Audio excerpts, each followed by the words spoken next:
Magandang araw, class!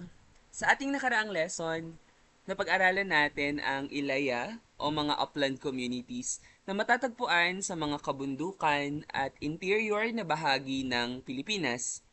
Nakita natin kung paano nakaaapekto ang kanilang heograpiya sa kanilang kultura, pamumuhay at kasaysayan. Ngayon naman, lilipat tayo sa kabilang bahagi ng ating talakayan, ang Ilawod o ang mga lowland at coastal communities. Sa lesson na ito, susuriin natin kung paano naging mahalagang sentro ng kalakalan, politika, relihiyon at kolonisasyon ang mga pamayanang nasa mababang kapatagan at baybayin. Makikita rin natin kung paano nabuo ang maraming aspeto ng kulturang Pilipino dahil sa kanilang pakikipag-ugnayan sa iba't ibang tao at bansa. Sa pagtatapos ng lesson na ito, inaasahan na magagawa ninyo ang mga sumusunod. Una, mailarawan ninyo ang mga katangian ng lowland at coastal communities. Pangalawa, maipaliwanag ninyo kung paano nakaimpluwensya ang heograpiya at kanilang ekonomiya at sistemang pampolitika. Pangatlo, masusuri ninyo ang epekto ng kalakalan at kolonisasyon sa kultura. Pang-apat, maihahambing ninyo ang pre-colonial at colonial na estrukturang panlipunan. At panghuli, matataya ninyo ang mahalagang papel ng mga lowland societies sa paghubog ng kasaysayan at identidad ng Pilipinas. Bago tayo magsimula, pag-isipan muna natin ang dalawang tanong. Bakit kaya mas naging exposed ang mga lowland communities sa impluensyang banyaga kaysa sa mga upland communities? At paano kaya nakaaapekto ang mga ilog at dagat sa pag-unlad ng isang lipunan? Kung isipin natin, ang mga lugar na malapit sa ilog at dagat ay mas madaling puntahan. Dahil dito, mas madali ring magkaroon ng kalakalan, migration, at pakikipag-ugnayan sa ibang tao. Balik natin ang mga tanong na ito mamaya habang pinag-aaralan natin ang lesson. So ano nga ba ang ibig sabihin ng ilawod? Ang salitang ilawod ay tumutukoy sa mga pamayanang matatagpuan sa mababang kapatagan, mga tabing ilog, at mga baybaying dagat. Mapapansin natin na marami sa ating mga pangalan ng lugar ay may kaugnayan sa kanilang lokasyon. Halimbawa, ang salitang Tagalog ay nagmula sa taga-ilog o mga taong nakatira malapit sa ilog. Samantala, ang Pampanga ay nagmula sa salitang pampang o riverbank. Dahil mas madaling marating ang mga lugar na ito, naging sentro sila ng kalakalan, migrasyon, kapangyarihang pampolitika, at pagpapalitan ng kultura. Sa madaling salita, ang heograpiya ng Ilawod ang nagbukas sa kanila sa mas maraming oportunidad at impluensya mula sa labas.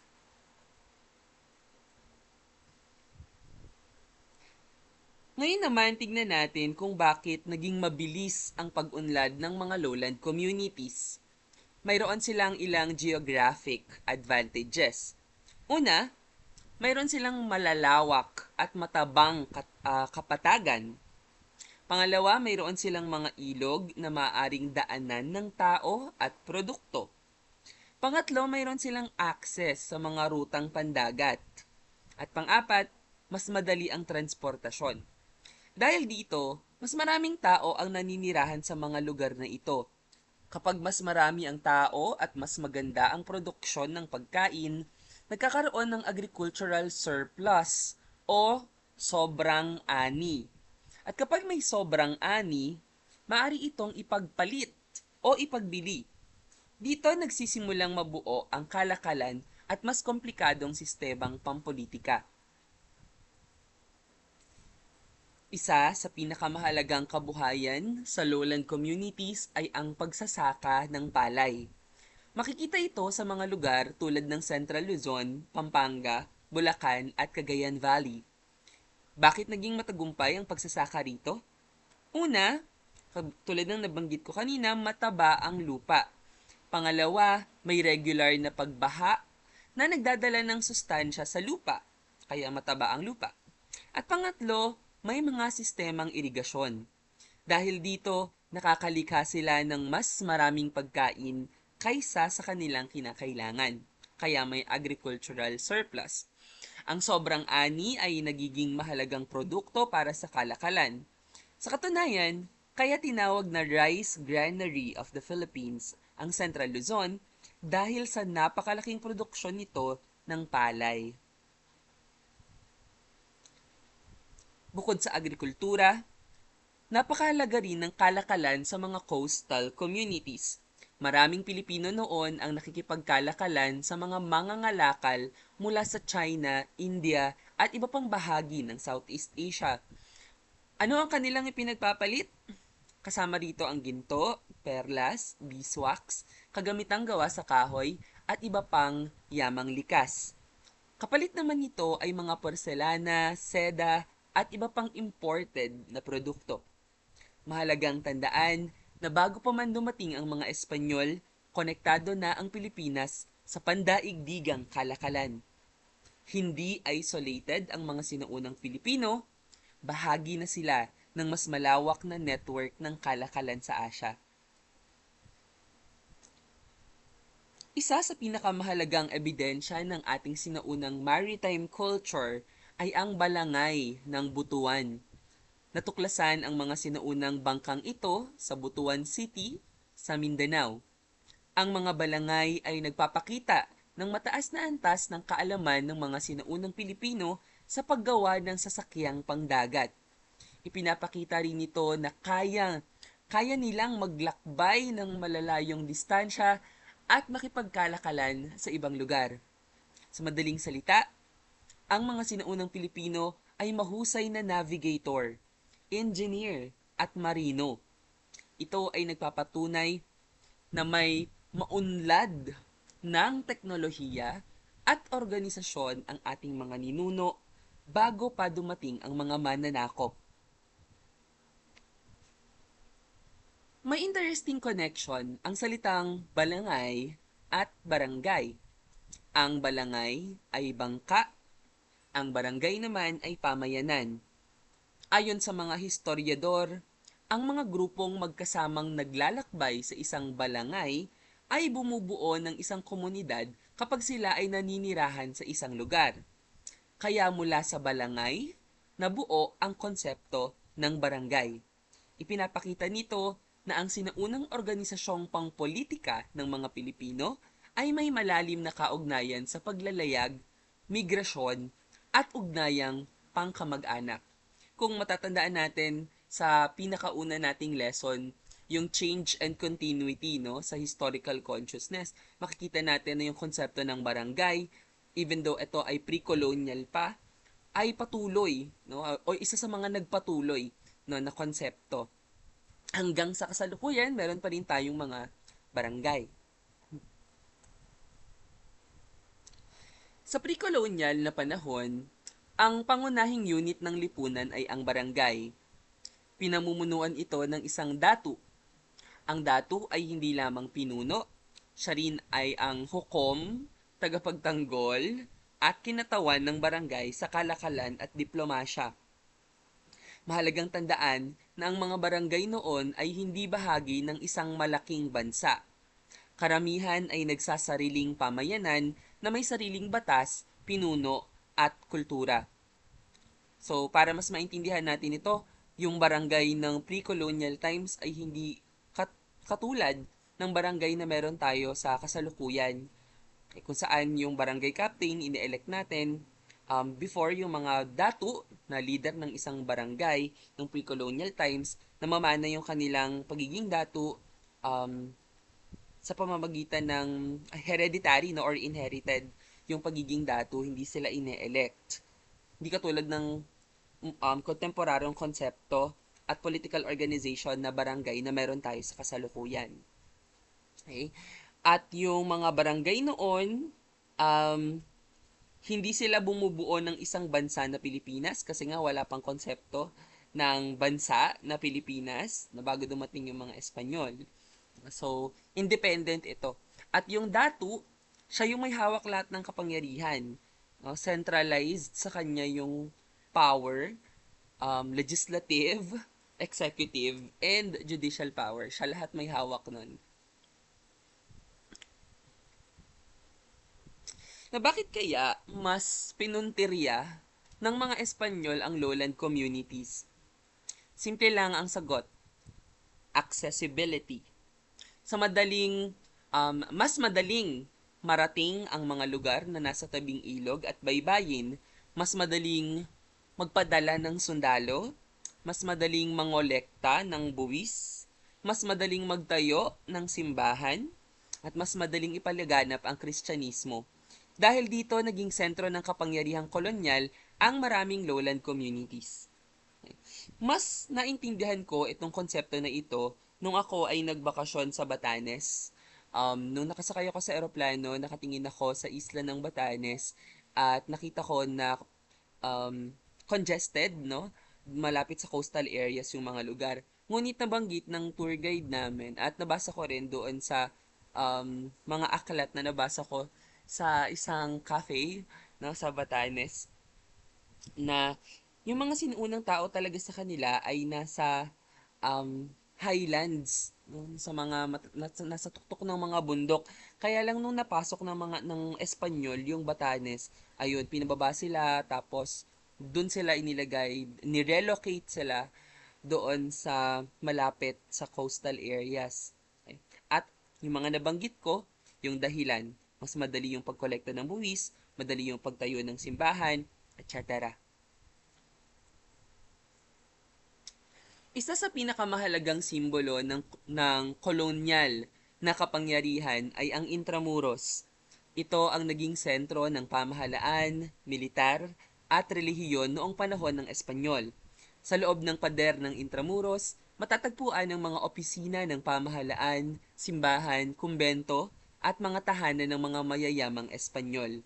Makikita natin dito kung paano ginamit ng mga Espanyol ang heograpiya upang kontrolin ang populasyon at pamahalaan ng kolonya.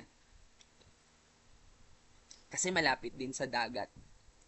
Sa, sa tubig, no? Yung Manila Bay. Upang mas mapadali ang kanilang pamamahala, ipinatupad ng mga Espanyol ang Pueblo System. Sa sistemang ito, ang mga tao ay pinagsama-sama sa mga bayan na nakapalibot sa simbahan at plaza. Mapapansin ninyo na hanggang ngayon, ganito pa rin ang layout ng maraming bayan sa Pilipinas. No? Lalo ko yung mga lumang nayon, yung mga lumang bayan, simbahan, tapos yung simbahan malapit sa munisipyo, may plaza malapit sa munisipyo at sa simbahan. Tapos, mapapansin din ninyo na yung mga bahay, yung mga lumang bahay na mas malapit sa simbahan, sila usually yung mga may kaya na mga pamilya. So, ganun yung layout, no? May simbahan sa gitna, may plaza, may municipal hall. Yan. Layunin nito ang tatlong bagay. Pagkolekta ng buwis, pagkapalaganap ng relihiyon, at mas epektibong pagkontrol sa populasyon. Sa panahon ng Espanyol, nagkaroon ng konsepto ng taong loob at taong labas. Ang taong loob ay yung mga nakatira sa loob ng mga pueblo at nasa ilalim ng direktang kontrol ng kolonyal na pamahalaan. Karaniwan sila yung mga nagpa-convert sa Christianity, nagpabaptize sila. And so, required sila, no, na sumunod sa mga polisiya ng colonial government ng Espanya. Ang taong labas naman ay yung mga nasa labas ng sistemang ito. Maaring sila ay nasa malalayong lugar, lumalaban sa mga Espanyol o simpleng hindi pa naaabot ng kanilang impluensya. Mahalagang tandaan na hindi permanente ang mga kategoryang ito. Maraming tao ang lumilipat mula sa loob patungo sa labas at vice versa dahil sa digmaan, kahirapan o migrasyon.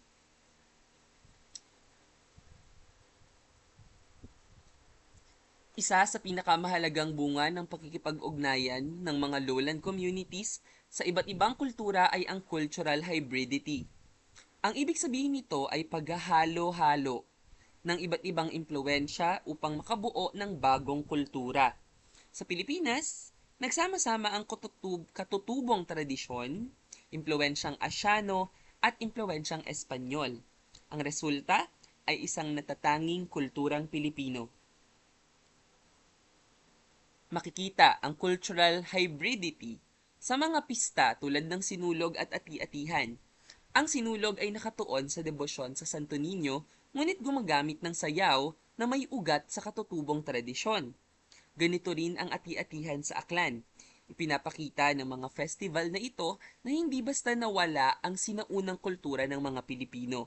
Sa halip, ito ay umangkop at nagsanib sa mga bagong impluensya. Hindi lamang sa relihiyon makikita ang cultural exchange, kundi maging sa pagkain.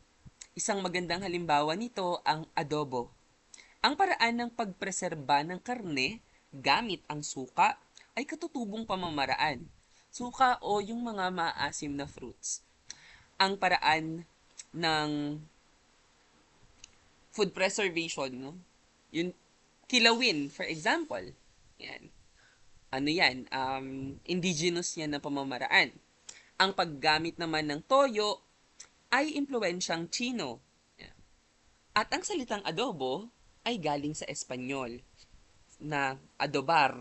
Adobar means to marinate. Kasi di ba pag nagluluto ka ng adobo, parang minimix-mix mo lang lahat, parang minamarinate mo siya, tsaka mo siya isasalang. So, cultural hybridity, magandang example ng cultural hybridity sa food. Diba? Sa isang putahe pa lamang, makikita na natin ang mahabang kasaysayan ng interaksyon ng iba't ibang kultura sa Pilipinas. Nang dumating ang Kristyanismo, hindi tuluyang nawala ang mga sinaunang paniniwala. Sa halip, nagsanib ang mga ito at nabuo ang tinatawag na folk Catholicism. Halimbawa nito ang debosyon sa Santo Niño, paggamit ng anting-anting, at iba't ibang healing rituals. Makikita natin dito na hindi basta tinanggap ng mga Pilipino ang bagong relihiyon. Inangkop nila ito ayon sa kanilang sariling kultura at paniniwala. Kaya kung ihahambing ninyo yung klase ng Kristyanismo or Catholicism na meron tayo sa Pilipinas kumpara sa Catholicism na meron yung ibang mga bansa katulad sa Latin America or sa Vatican for example, iba yung mga religious traditions na ginagawa natin kumpara sa kanila. Bago dumating ang mga Espanyol, mayroon ng social hierarchy ang mga Pilipino. Sa itaas, makikita ninyo sa pyramid ang Maharlika, sa gitna ay ang Timawa, at sa ibaba ay ang Alipin. Ngunit mahalagang tandaan na mas flexible ang sistemang ito.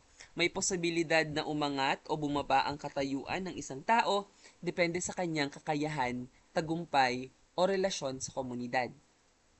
So alam natin yung mga Maharlika, ayan yung nandyan yung datu at saka yung pamilya nito, yung nobility. Yung Timawa, ito yung mga malalaya, no, yung mga freemen. At may yung alipin, may dalawang klase, aliping namamahay at aliping sa gigilid. Pagdating ng mga Espanyol, nagbago ang sistemang panlipunan. Again, 'di ba, sa historical consciousness, sabi natin, yung unang karakteristik na to, we are able to recognize yung change and continuity. Ano yung mga nagpatuloy, ano yung mga nagbago. So kanina isa sa mga na-detect natin na nagpatuloy ay yung konsepto ng barangay, no? From pre-colonial times hanggang ngayon, meron pa rin tayong barangay. Yung social class, nagbago siya, no? Isa siya sa mga nagbago. Mula pre-colonial hanggang Spanish colonial. Nagbago yung social structure.